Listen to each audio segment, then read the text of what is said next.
Le kangourou qui n'était pas comme les autres. Histoire écrite par Anna Mancini, publiée par les éditions Buenos Books America, lue par Anna Mancini. Très loin d'ici, tout au bout de l'Australie, dans un village en pleine forêt, dans une petite maison de bois et de tissu, vivait le couple de kangourous le plus heureux du monde. Une seule chose leur manquait pour un bonheur complet, un enfant qui se faisait désirer depuis bien trop longtemps. Jean, le kangourou, était menuisier.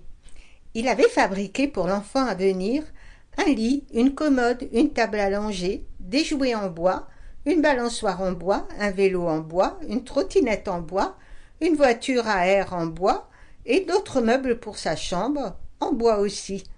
Oui, tout était en bois car dans les forêts, il n'y a ni plastique ni fer qui pousse.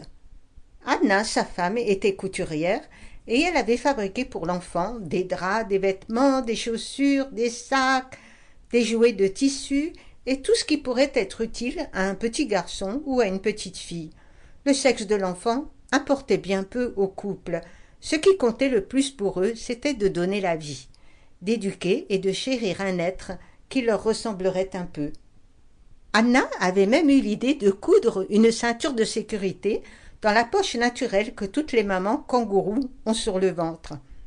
Comme cela, songeait-elle, je ne risquerai pas de perdre l'enfant en sautant trop haut et trop vite comme j'ai l'habitude de le faire quand je vais faire les courses à Sydney en un temps record.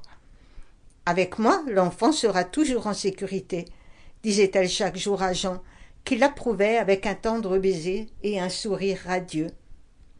Bref, tout était prêt pour accueillir cet enfant kangourou sur la terre d'Australie. Les parents, la chambre, les vêtements, les jouets.